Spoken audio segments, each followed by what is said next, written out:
Okay, okay. Hey. Yeah. So anyway, welcome to all the newcomers, and this I have been attending that for last many months and enjoying every episode जो भी गीता ज्ञान coverage जी देते हैं. So this is just to introduction to the newcomers. So आज I think bridge जी 10वां अध्याय से शुरू करेंगे. So this is really, मैं अपने experience से बोलता हूँ कि sometimes I wish it should be every week instead of every second week. So आवाज नहीं आ रही? नहीं आ रही है जी, आ रही है, बोलिए आप. ब्रिज जी, anyway आप शुरू करें. आप हम लोगों के लिए this is gonna be quite intriguing and educational. Thank you sir. आप शुरू करें. धन्यवाद राजेश जी, और सभी को प्रणाम मेरा, और सभी को नया साल का बहुत बहुत शुभकामनाएं. ये हम अभी 2025 में पहली बार मिल रहे हैं. In fact with the last episode we had completed 1 year of our session. हमारे 24 सेशन हो चुके हैं, and in those 24 sessions we have completed up to chapter 9. And today we are going to start with chapter 10.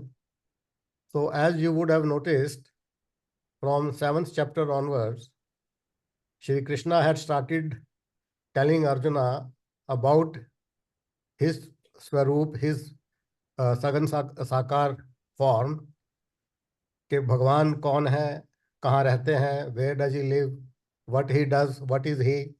तो ये सब बातें भगवान ने 7वें अध्याय से बताना शुरू किया, और 9वें अध्याय में भगवान gave that secret knowledge to arjuna.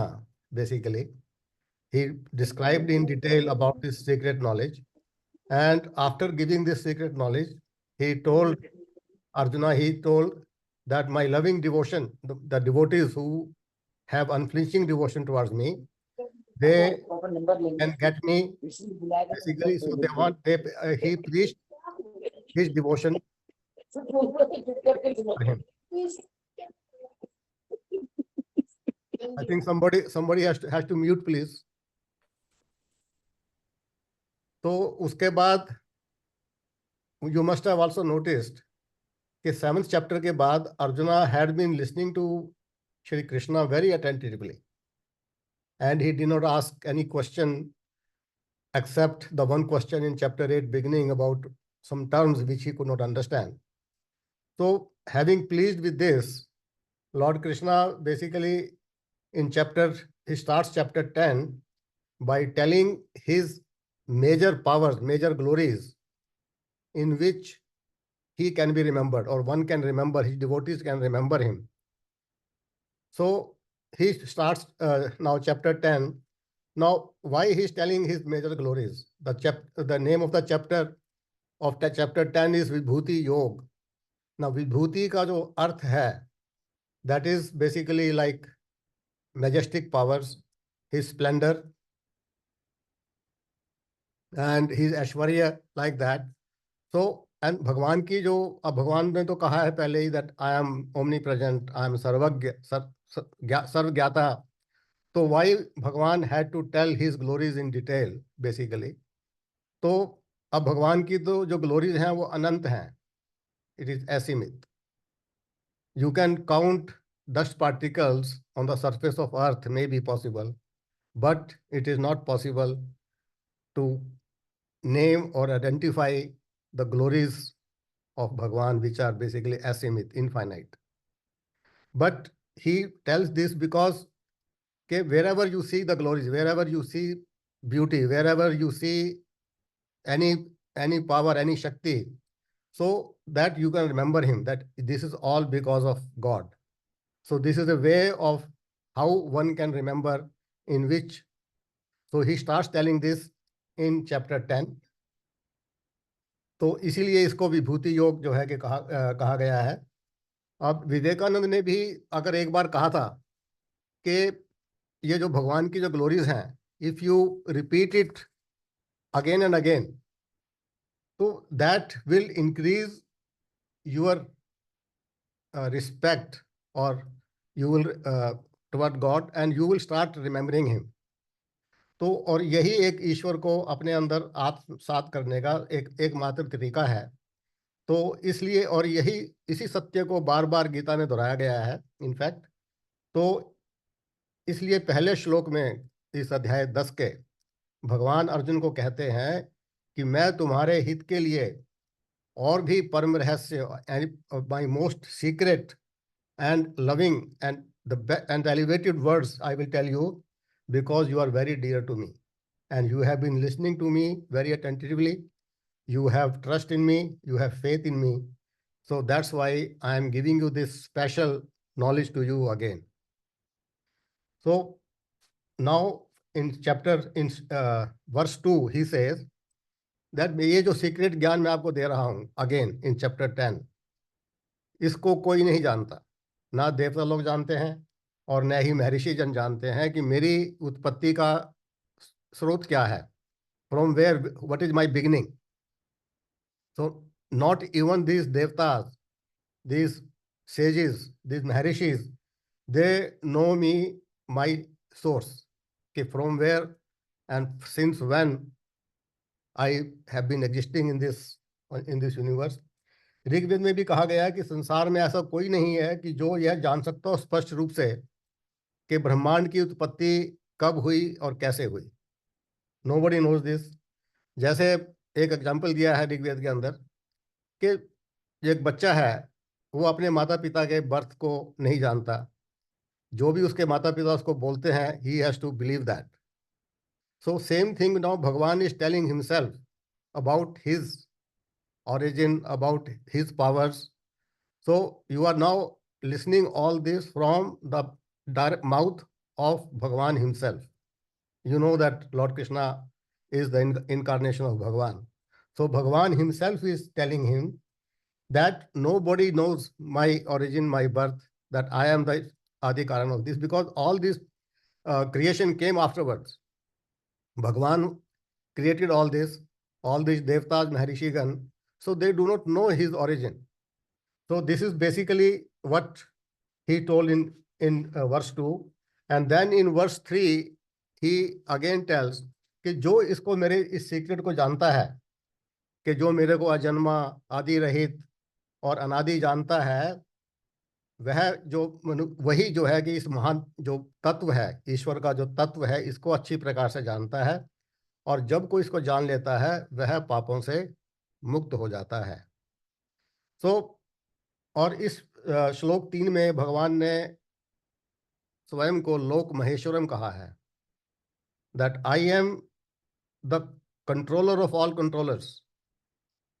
मेरे से ऊपर कोई नहीं है. और यही बात इनफैक्ट श्वेताश्वर उपनिषद में भी कही गई है कि भगवान is controller of all controllers, he is Lord of all gods and he is the ruler of this universe. तो अब ये सब बताने के बाद अब श्लोक 4 और 5 में भगवान अपने उन 20 गुणों का या 20 भावों का, 20 इमोशंस का वर्णन करते हैं जो हर मनुष्य में हैं, और वो सारे के सारे भगवान द्वारा ही प्रदान किए गए हैं. तो अब श्लोक 4 और 5 में भगवान उन 20 गुणों का वर्णन करते हैं, और उसकी अगर आप श्लोक को पढ़ेंगे, श्लोक के पढ़ने में ही आपको उनका जो वर्णन है वो आ जाएगा. वो है जैसे बुद्धि. First is he says buddhi, intellect, the power of to analyse the proper in proper perspective anything. That is first is buddhi, the intellect. Second is the gyan. This is not, he is not talking about spiritual gyan here, is the simple knowledge.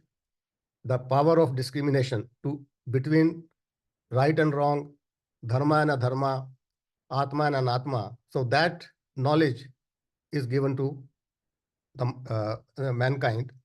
Third, he says is asamoha. Asamoha is clarity of thoughts, no confusion at all.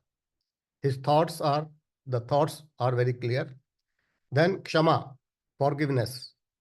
Even if somebody does harm to you, that power of forgiveness is given to the mankind. Then satyam, truthfulness. for the mankind benefit, the truthfulness has to be there. Then Dhamma, the control over the senses. Then Shama, control over the mind. Sukham, the emotion of joy and delight. All these, he telling that all these emotions have been given, provided to the mankind by me. Then Sukham, the emotion of sorrow, affliction. Then Bhava. Bhava means that I exist. You have an emotion that you know that I exist. That is called Bhava. Then Abhava. Abhava ka matlab hai perception of losing something, perception of death.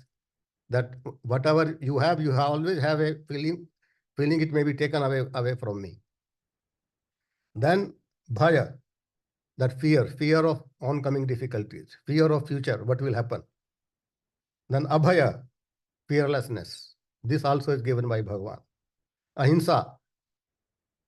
Again, that ahimsa means not to harm anybody through your words, deeds, or actions. Then Samta, equanimity. Equanimity in any situation, whether bad or good, equanimity. And then Tushti. Tushti means satisfaction, the feeling of satisfaction. Whatever comes to you, you have a feeling of satisfaction. Then Tap. Tap means to follow any religious discipline or follow your pursuit. That is called Tap. Then Dan, the charity, giving a charity to worthy people. Then Yash, the feeling of the fame arising out of your good work. And then the last one is Apyash. You also have a fear of infamy, the fear of badnami. So all these 20 जो एक भाव हैं, जो एक हर मनुष्य में होते हैं, they are present in everybody in various combinations and various degrees.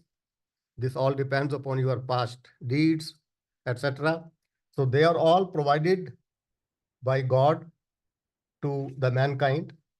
तो अब क्वेश्चन उठ सकता है कि ये कैसे है कि भगवान किसी को ज्यादा अच्छे गुण देता है, किसी को कम गुण देता है. तो भगवान का इसमें कोई रोल नहीं है कि you get these things, these feelings, these emotions, the feeling of जो भी है, it all is based on your karmas.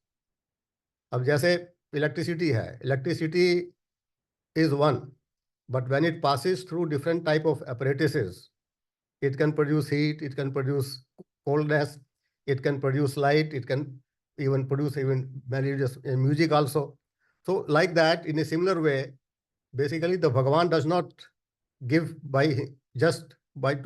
everything. He is same to everybody, but it all depends upon your actions, your deeds, based on which you get these 20 qualities. Now he says in next verse 6 के अब वो उन 25 elevated personalities का वर्णन करते हैं who have been created by him. In the beginning of the creation. अब ये जो है कि जो डिटेल्स हैं इसकी, if you read Vishnu Puran, you can find lot of details in Vishnu Puran. First is when this Srishti began, when this creation began, Brahma ji came out of navel of भगवान विष्णु, और ब्रह्मा जी को स्वयंभू भी कहा जाता है, जो स्वयं ही पैदा हुए. तो ब्रह्मा जी ने सबसे पहले 4 सनकादि ऋषि, देव ऋषि को उत्पन्न किया. ये देव ऋषि थे सनत कुमार, सनंदन और सनातन मुनि. इन चारों को ब्रह्मा जी ने शुरू में उत्पन्न किया and gave them instruction that they should now populate this world. But these 4 refused. They instead wanted to spend their life in worship, in meditation towards God. तो इस वजह से then ब्रह्मा जी created 7 ऋषिस, जिनको सप्त ऋषि कहा जाता है. और जिसके आप सप्त तारे आप जो है कि देखते हैं, वो सप्त ऋषि जो है वो सप्त ऋषि हैं. जी सप्त ऋषि हमें लगता है कि जैसे बहुत नजदीक हैं, but they are very very far away from each other. उसका एक जो एग्जाम्पल है वो है कि जो इसमें जो 7 जो ऋषि हैं वो है मरीचि, अंगिरा, अत्रि, पुलस्त्य, पुलह, क्रतु और विशिष्ट। तो ये जो तारों का जो समूह है, इसमें जो सबसे जो एक फार्दर है तारा, दैट इज बेसिकली जो एक 124 लाइट ईयर्स अवे है हमसे, that star is Kratu, which is 124 light years away. Second is Marichi, which is 101 light years away from us. Third is Pulasya, which is 84 light years away. Fourth is which is 79 light years away, that is Pulha. उसके बाद फिर 78 years है, which is Vashisht, और 58 light years away है, that is Atri. तो और seventh is, sorry, बीच में एक और है अंगिरा जो 81 लाइट ईयर्स अवे है. So they are so far away, but when you see, sometimes they appear very close to each other. Sometimes you must have seen in the sky. So these 7 rishis were produced. उसके बाद भगवान ने 14 मनु को पैदा किया, और इस 14 मनु की हम सारी प्रजा हैं. जिनको जो है कि उसके बाद ये सब जो देवता वगैरह पैदा किए गए, जिनके सारे के साथ जो they were given the powers to basically rule over this universe from their celestial abode. So this is how this whole creation has been created by God. So this is what he has told in verse 6. Then in verse 7 again he says that those who know this truth about my glories, about my power, my divine powers, they naturally become my devotee, and they become united with me through bhakti yoga. And then he says that I am the ultimate truth. Bhagavan is telling himself, I am the ultimate truth and cause of all causes. I am the origin of the whole creation, and because of me, everything is sustained. And इसलिए वो कहते हैं कि जो भी भक्त इन सब मेरी ग्लोरीज पर मन केंद्रित करके मेरा स्मरण करता है और अपने जीवन को मुझे समर्पित करता है, वो और मेरी महिमा का गान करता है, वो एक परम आनंद का अनुभव करते हैं.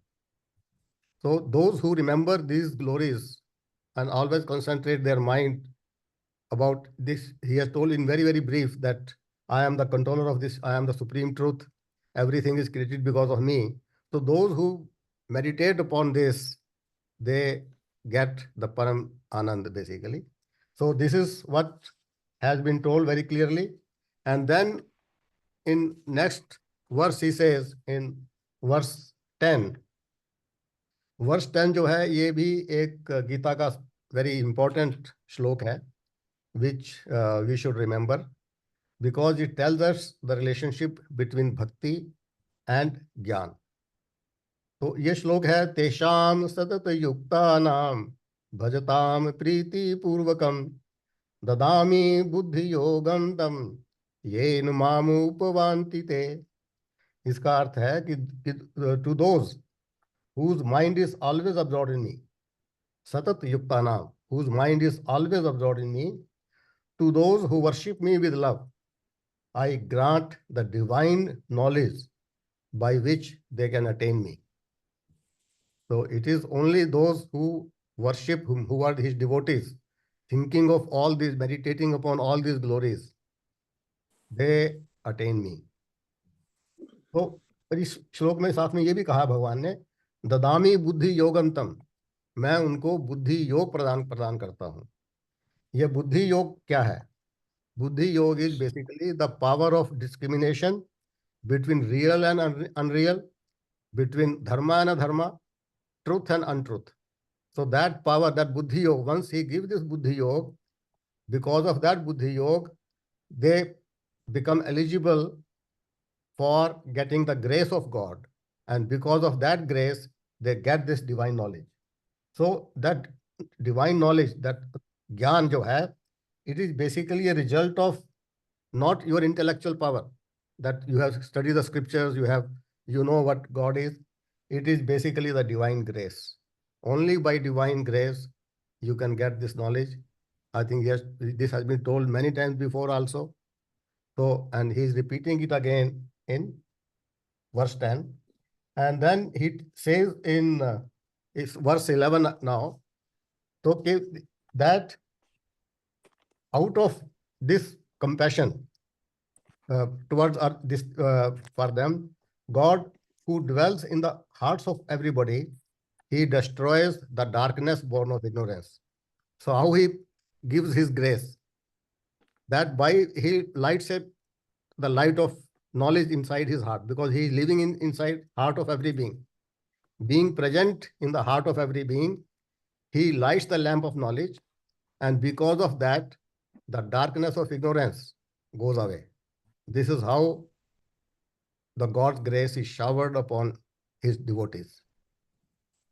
अब ये सब तो अब जो 11 श्लोक तक जो भगवान ने उसको बतलाया, Arjun was listening and he really got completely convinced कि अब कृष्ण जो है वो भगवान है.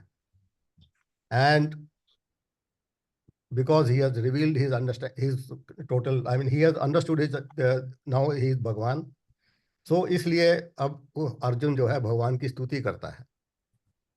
और आप देखेंगे आगे वाले श्लोक में, फर्स्ट टाइम अभी तक अर्जुन ने जब उनको एड्रेस किया था, he had never called him भगवान. अब इसके बाद अभी उसने फर्स्ट टाइम श्री कृष्ण को भगवान कहकर एड्रेस किया है. तो उसके बाद वो कहता है कि I know now, I am convinced that you are limitless Brahman. You are light of all lights. You are the creator and Lord of all beings. You are the source of all the Devtas. You are the supreme personality. You are the Lord of this universe. This is how he does स्तुति of भगवान. तो हमें भी ये जो words हैं ये याद रखने चाहिए कि हम भी जब भगवान से प्रार्थना करें तो वो भगवान की स्तुति जो है कि करना बहुत जरूरी है. वो कह रहा है अगेन कि you have told me, I believe all this. Even all the saints like Devrishi Narad और भगवान व्यास भी, वो सब भी जो बता रहे हैं वो सब भी यही हमको बता रहे हैं. And I believe all that what ever you have told me. Now after doing this prayer he says that जो कुछ भी आपने कहा है मैं उसको सत्य मानता हूं. और इसलिए जो है इसमें उसने जो श्लोक 11 में उसने खुद को भगवान कहकर संबोधित किया है. अब भगवान का अर्थ क्या है? I think all of you know भगवान. पर भगवान का एक एग्जैक्ट जो मीनिंग है, अब वेदों में उसका एक जो वेदों के अनुसार जो कहा गया है कि भगवान वह है जिसमें ये जो 6 गुण हैं वो अनंत सीमा में प्रेजेंट हैं. वो 6 गुण कौन कौन से हैं?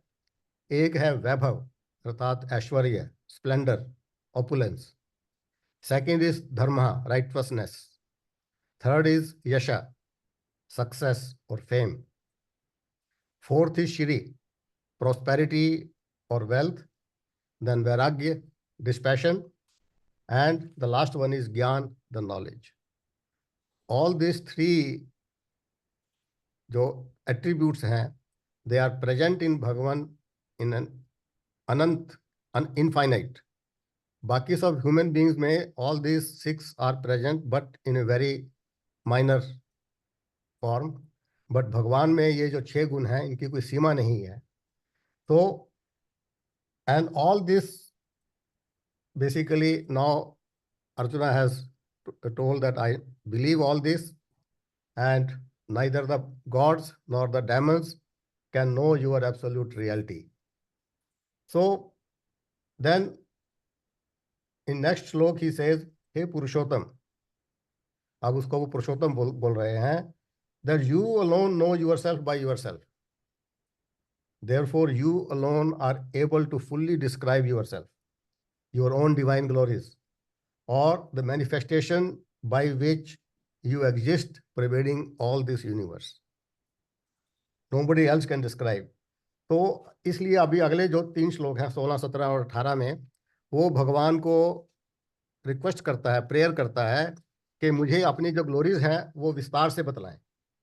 तो please explain to me in detail. He tells in verse 16 about your yogic power and glories whereby you pervade all this world and abide in them.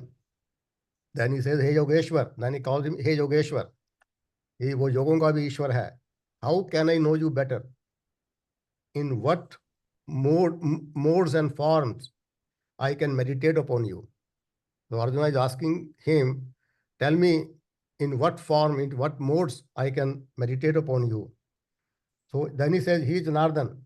Please tell me again about your divine glories and opulences in detail, because I am never satisfied by hearing these great words and your nectar-like words. आपके अमृत स्नान वचनों को सुनते हुए मेरी तृप्ति नहीं होती है.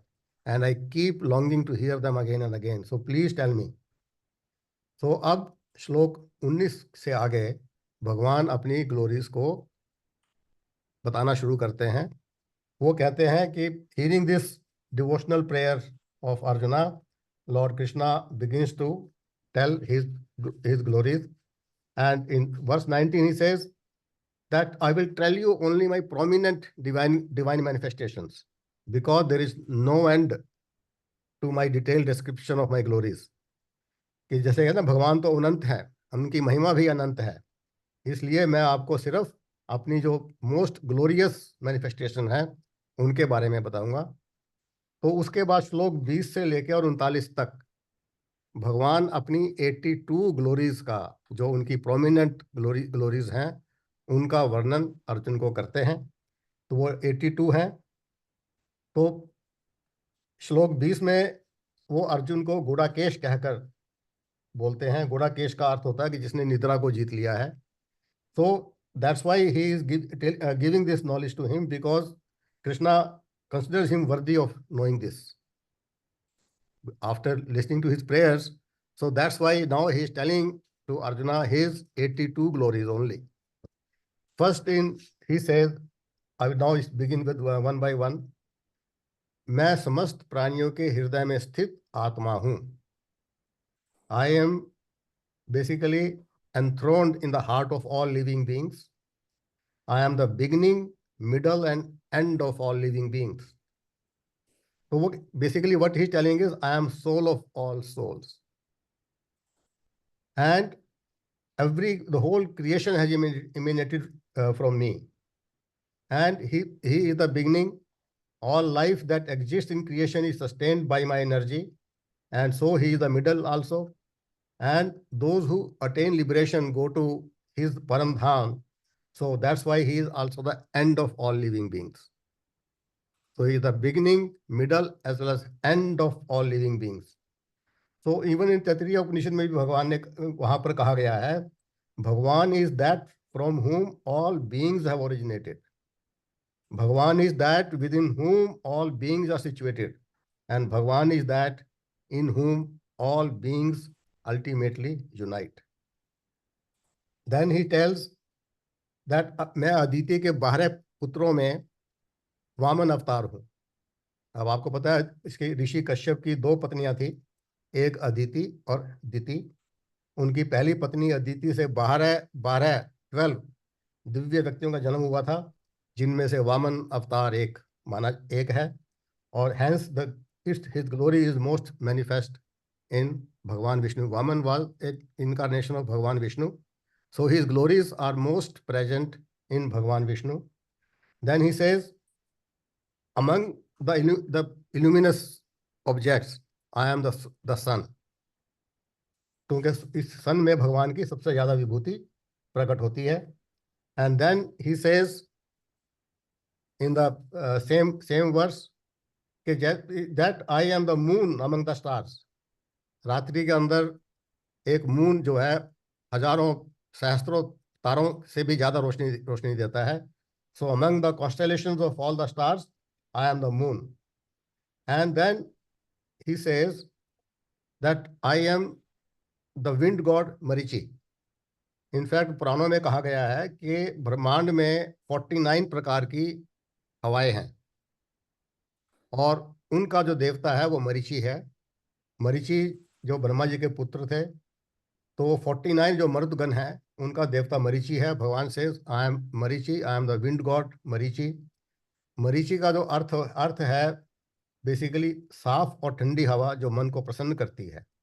इसलिए जो भगवान की जो ग्लोरीज हैं वो मरीचि मरुद गणों में मरीचि नामक वायु देवता में सबसे ज्यादा उनकी विभूति प्रेजेंट है। देन वर्स 22 ही सेज मैं वेदों में सामवेद हूँ। सामवेद के जो श्लोक हैं वो बहुत ही मेलोडियस हैं, संगीतमय हैं, और जिन्हें भगवान की स्तुति में गाया गया है और जो भगवान की विभूतियों का वर्णन करता है। तो इसलिए भगवान का जो ऐश्वर्य है वो सबसे अधिक सामवेद में माना जाता है। फिर वो कहते हैं कि मैं जो इंद्र है, जो देवताओं का राजा है, मैं वो हूँ, क्योंकि वो इंद्र जो है कि देवताओं का प्रमुख है। मेरी जो तेज है सबसे अधिक इंद्र में प्रकट होता है। देन ही सेज मैं इंद्रियों में मन हूँ। मन को हमारी इंद्रियों का किंग माना जाता है। All our organs function under the direction of our mind. Our mind is really supreme, it drives all our thoughts, everything, and because of that we take all this action. So he says, I am the man among all the indriyas. And then he says that मैं सभी जीवों में उनकी जो जीवनदायिनी चेतना शक्ति है वो मैं हूँ। Consciousness in every human being और in every being, I am the consciousness among every human being. Then next verse 23 he says कि एकादश रुद्रों में मैं शंकर हूँ। भगवान शंकर के जो है बेसिकली एकादश रुद्र माने गए हैं, जो उसकी भगवान शंकर की जो डिस्ट्रक्टिव पावर्स हैं, तो उनमें भगवान कहते हैं कि मैं शंकर हूँ, जिसमें मेरी ग्लोरी सबसे ज़्यादा प्रेजेंट है। देन ही सेज इन यक्ष एंड राक्षसास आई एम कुबेर, जो धन का स्वामी है, मैं कुबेर हूँ। यक्ष एक ऐसे प्राणी हैं जो धन प्राप्त करने और उसे जमा करने के बहुत शौकीन हैं। उन्हें अर्ध राक्षस भी कहा गया है। उनके जो नेता हैं वो कुबेर हैं और वे देवताओं के कोषाध्यक्ष हैं, ट्रेजरर हैं। तो इस प्रकार जो कुबेर में भगवान की जो विभूति है वो सबसे अधिक मानी गई है। फिर वो कहते हैं कि मैं जो पर्वत हैं, among the peak mountains I am Sumeru पर्वत। जो सुमेरु पर्वत है, it is famous for its very rich natural resources. It is believed that जो माउंट मेरू है, the whole planets, many planets rotate against it, around its axis. Then he says among the पुरोहितों में मैं बृहस्पति हूँ, जो देवताओं का मुखिया है Brihaspati. I am Brihaspati among all the पुरोहित। मैं सेनापतियों में भगवान शिव के पुत्र कार्तिकेय हूँ, जिन्हें स्कंद भी कहा जाता है। And among the oceans, among the reservoir of water, I am समुद्र। मैं जलाशयों में समुद्र भी हूँ। फिर कह रहे हैं मैं महर्षियों में भृगु हूँ। जो भृगु ऋषि हैं वो बुद्धि, महिमा और भक्ति से भरपूर हैं, और उनके पैरों के निशान भगवान विष्णु अपनी छाती पर लगाए हुए हैं। फिर वो कह रहे हैं the I am one syllable Om. Om के बारे में आप सबको पता है कि गायत्री मंत्र का भी उद्गम ओम से हुआ, और सभी वैदिक मंत्रों का जो उच्चारण है वो ओम से ही होता है। तो ओम भगवान की सर्वश्रेष्ठ विभूति है। Then he says I am japa yajna among all the यज्ञ। जप यज्ञ में मैं मौजूद हूँ। जप यज्ञ क्या है? It is a silent repetition of भगवान name which is the most powerful act of sacrifice. So by this jap yag, all the impurities, आपकी जो vicious tendencies हैं और वायलेंट पैशंस हैं, they all get removed. In fact Ramcharitmanas में भी तुलसीदास जी ने कहा है, कलयुग केवल नाम आधारा, सुमरी सुमरी नर उतरे पारा। कलयुग में तो भगवान के नाम का स्मरण और जाप इस माया रूपी संसार समुद्र से पार करने का बहुत ही एक पावरफुल साधन है। फिर कहते हैं कि जो स्थिर रहने वालों में जो मोस्ट स्टेबल हैं उनमें हिमालय पर्वत में हूँ। अब हिमालय पर्वत का जो वातावरण है वो एकांत के लिए और मेडिटेशन के लिए, आध्यात्मिक प्रगति के लिए बहुत ही उत्तम माना गया है, और कई महान ऋषियों ने वहाँ जाकर, आपको पता भी होगा कि वहाँ तपस्या करके भगवान को प्राप्त किया है। तो ये था verse 25। And then he says further in verse 26 के मैं सभी वृक्षों में मैं पीपल का वृक्ष हूँ। जो पीपल का पेड़ है बहुत ही पवित्र माना गया है, क्योंकि यह 24 घंटे एक इन सफिशिएंट क्वांटिटी ऑक्सीजन प्रदान करता है। इसकी छाया भी जो है कि इसको बहुत बड़ा होता है, इसकी छाया भी बहुत जो है कि ठंडी होती है। महात्मा बुद्ध ने जो निर्वाण प्राप्त किया था इसी पीपल के वृक्ष के नीचे बैठकर ही किया था। Then he says, I am Narad Muni among all the deva rishis. अब नारद मुनि को आप जानते हैं, जो हमेशा पूरे ब्रह्मांड में भ्रमण करते हैं, भगवान की स्तुति करते गाते रहते हैं। और नारद जी तो वेद व्यास वगैरह जी के जो है गुरु भी थे। देन ही सेज, गंधर्वों में मैं चित्ररथ हूँ। गंधर्व जो है कि बहुत सुंदर एक गायन के लिए जाने जाते हैं, और उनमें से सबसे अच्छे जो गायक थे वो चित्ररथ हैं। तो भगवान कहते हैं मेरी विभूति उनमें प्रकट होती है। और फिर जो सिद्ध योगी हैं उनमें मैं कपिल मुनि हूँ। ऋषि कपिल जो है वो दर्शन शास्त्र के विख्यात या सांख्य योग के विख्यात ज्ञाता माने गए हैं, जिन्होंने पूरे इस संसार को भक्ति योग की महिमा को सिखाया है। तो भगवान कहते हैं कि मेरी जो विभूति है वो उनमें अधिक प्रकट होती है। Now then in verse 27 he says कि आई एम उश्चरवा नामक जो घोड़ा है जो अमृत मंथन के बाद उत्पन्न हुआ था। ही इज वाइट हॉर्स, और वो बहुत ही उसकी जो गति है भागने की बहुत ही अधिक है।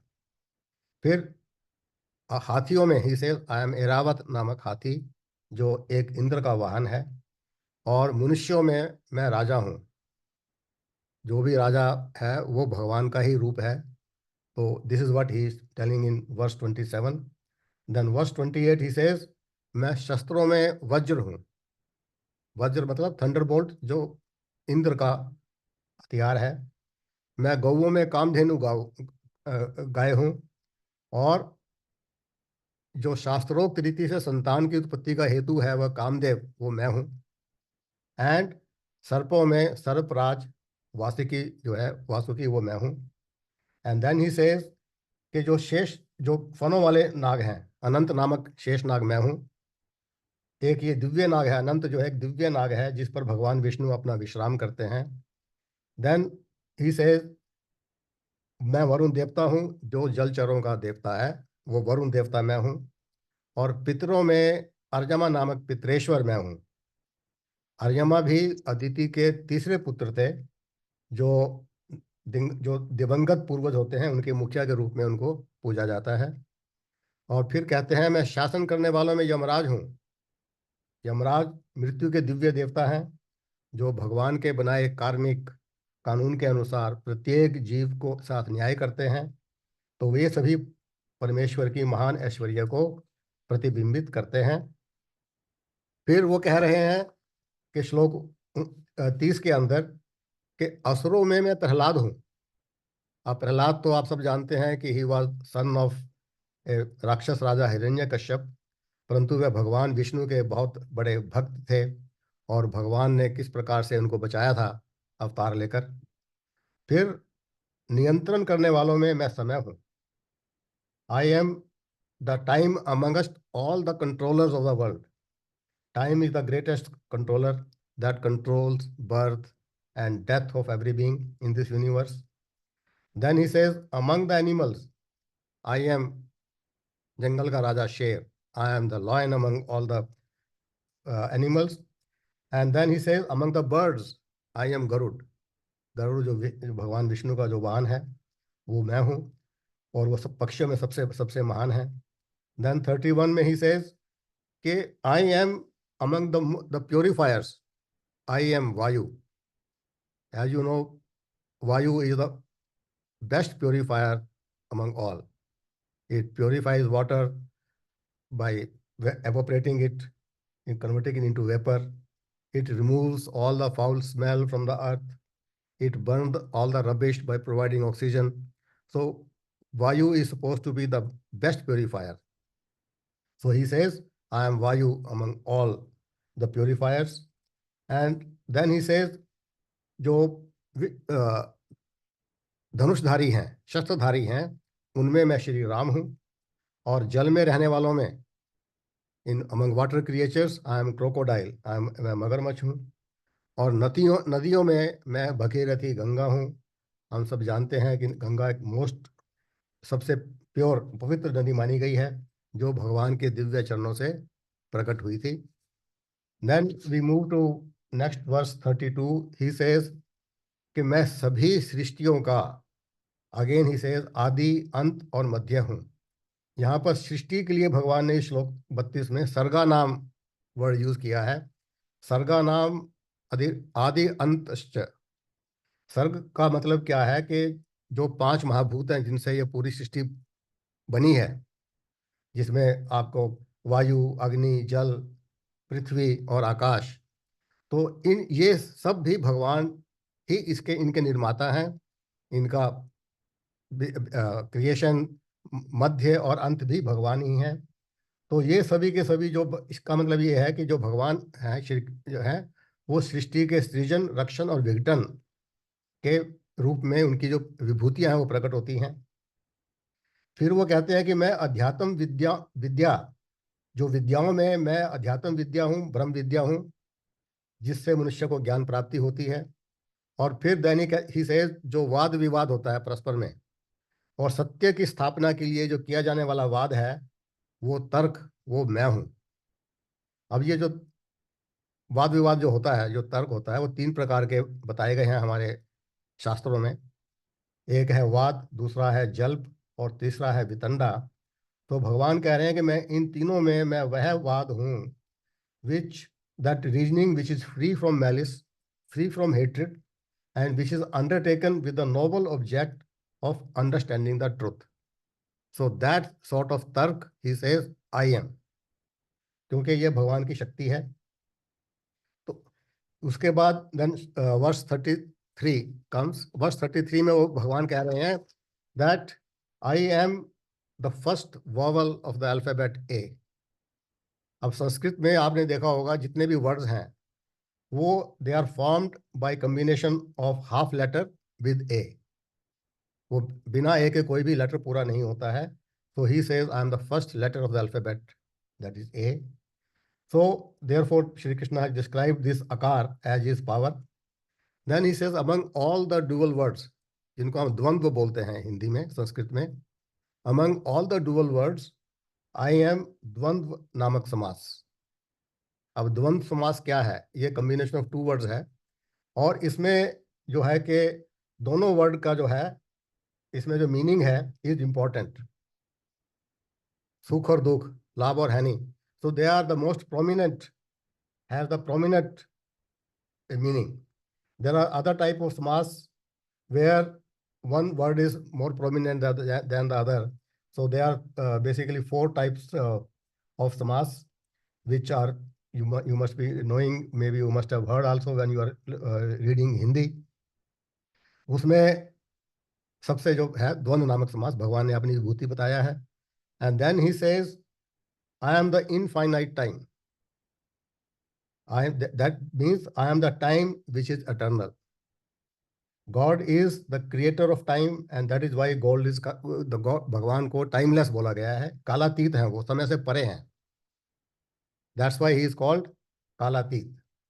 And then he says, मैं सब और मुख वाला हूँ, क्योंकि because he is situated in every human being, so that's why he can see everywhere.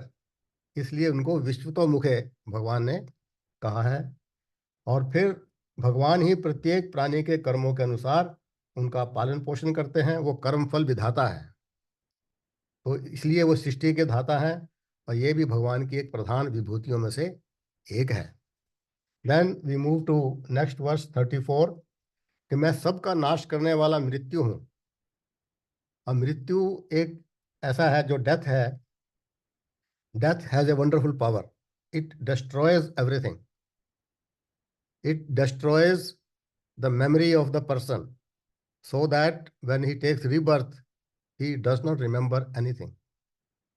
If जो memory अगर अपने पुराने बर्थ की होती, our life would have become difficult. then we would have our previous birth, rag and dvesh, our mother, father, and everything. So he says, I am among the destroyers, I am the death, जो जिसमें आपकी स्मृति नहीं रहती है. फिर then he says, I am also the cause of all future births. And then he says, among women, he has named 7 women here. Among women, he says, I am Kirti, Shri, Vak, Smriti, Medha, धृति और क्षमा. जो ये सब की सब प्रजापति दक्ष की कन्याएं थी. इनमें से जो श्री जो है महर्षि भृगु की कन्या है, और वाक ब्रह्मा जी की कन्या है. बाकी जो 5 हैं वो सभी के सभी दक्ष की कन्याएं हैं. अब इनका भगवान ने ये क्यों कहा? जो कीर्ति है, जो हमें प्रसिद्धि या प्रतिष्ठा मिलती है, उसको कीर्ति बोला जाता है. तो उसके बाद जो श्री है, अब ये जितने भी आपकी मूवेबल या इमूवेबल प्रॉपर्टी हैं, they come under the category of Shri. और जो वाक है, जो वाणी क्या, जो आपका जो यश संसार में मिलता है, वो वाक है. और स्मृति, जो आपको पुरानी बातें जो याद आती हैं. और जो मेधा है, वो विद्या शक्ति, जो आपको जो है कि याद रहे ठीक तरह से, वो मेधा है. और अपने सिद्धांतों पर खड़े रहने की, विचलित न होने देने की जो शक्ति है, वो है धृति. और क्षमा तो आपको पता है. तो इस तरह से उन्होंने ये अपना among women also he told, I am all these among the women. Then श्लोक 35 he says, सामवेद के जो गीतों में मैं बृहत साम हूँ. अब बृहत साम क्या है कि ऋग्वेद की जिन भी ऋचाओं को सामवेद में गाया जाता है, उन्हें साम कहते हैं.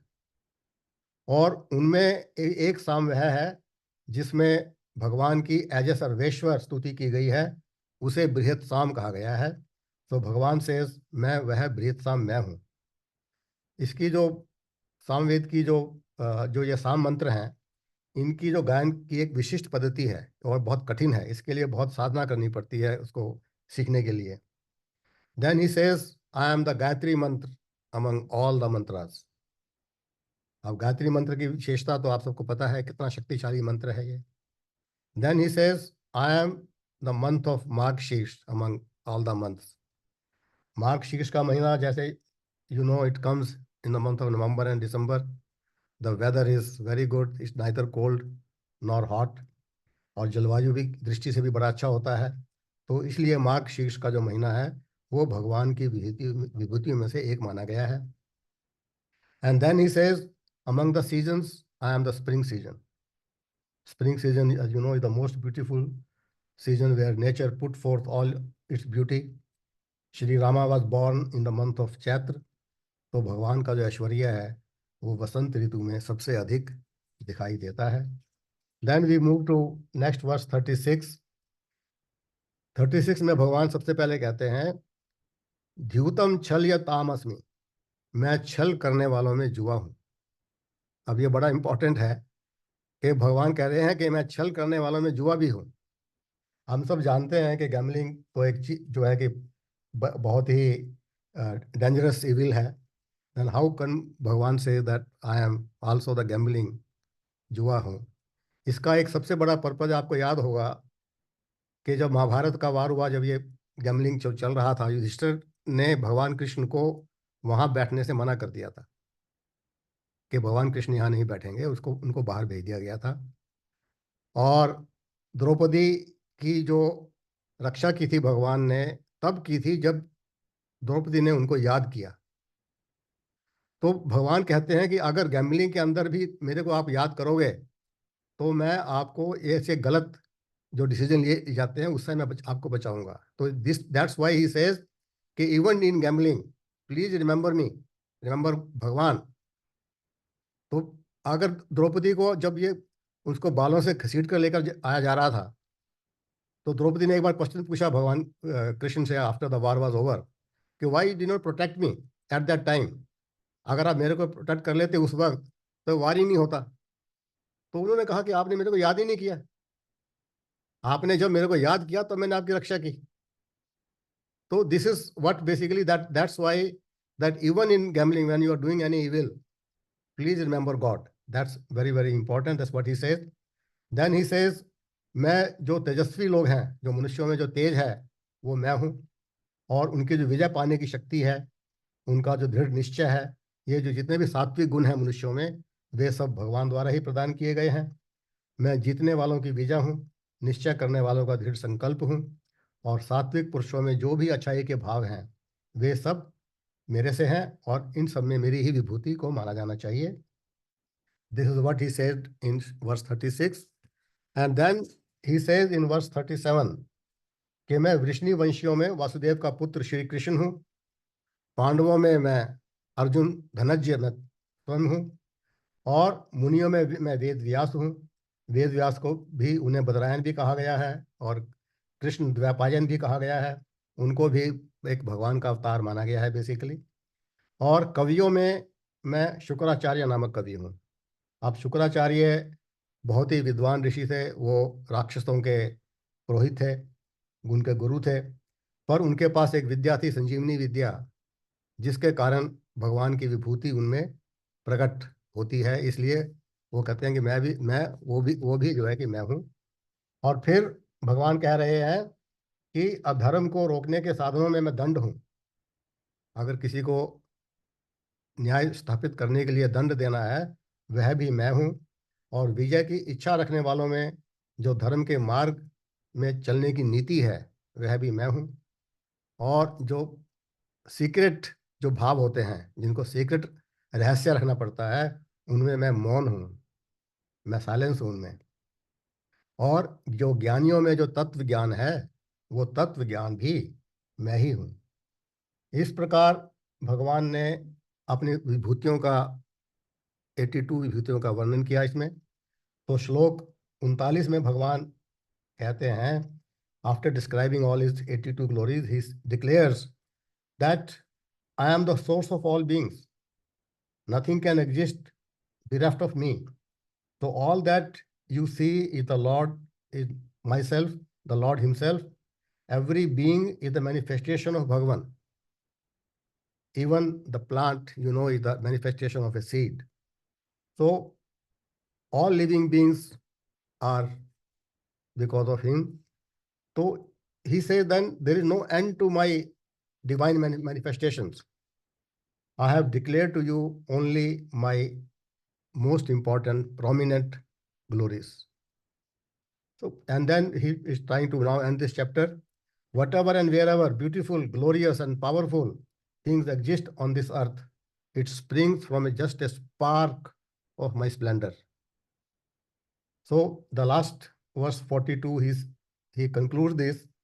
He says that the मेरी जो विभूतियां हैं, इनको जो भी अपने इस संपूर्ण जगत को मैं अपनी एक योग शक्ति के मात्र से, अंश मात्र से धारण करके स्थित हूँ।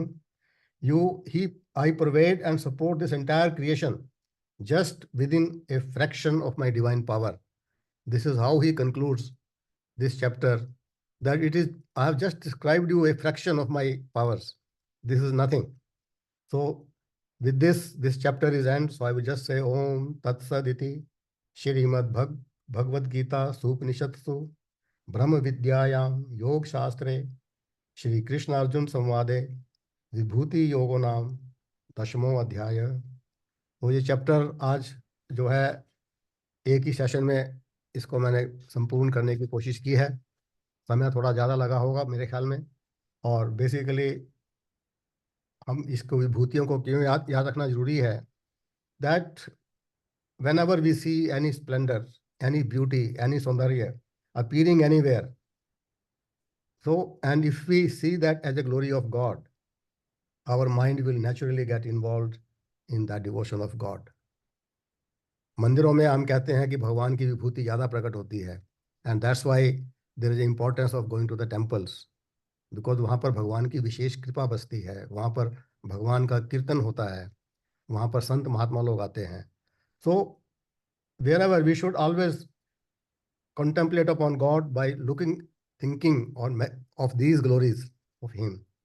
And this is basically how a भक्ति योग की इनफैक्ट पराकाष्ठा है, जो श्लोक 10 जो है, इसमें भगवान ने इसकी भक्ति कैसे करनी है, इनको किन भावों में उनको याद रखना है, इसके बारे में डिटेल में भगवान ने बताया है। ओम तत्सत। अब आप कुछ भी आपके बहुत नजर। बहुत धन्यवाद है ब्रिज जी। राजेश जी, आप अब प्रश्नोत्तर के इस संघ का संचालन करेंगे, तो ठीक है जी। पहले आप अपना प्रश्न ले लीजिए, उसके बाद बाकी सभी को जैसे जैसे कुछ पूछना हो तो वो पूछेंगे, अंत में ठीक। मेरी बारी रहेगी। और मेरा मेरा प्रश्न नहीं है, मेरा सिर्फ कमेंट है कि आज का जो 10वां अध्याय ब्रिज जी ने किया है, उसमें इतना कुछ है, इतना इतना ज्ञान है। मैं यही सोच रहा था कि ये पहला अध्याय क्यों नहीं हुआ, उसी समय प्रभु की गरिमा का पता चल जाता। पर इसमें भी कुछ कारण होगा कि उन्होंने मिडल में रखा है। पर ये बहुत बहुत ही आनंद आया है। जैसे होता है ना कि आंखें खुल जाती हैं कि भाई ये इतनी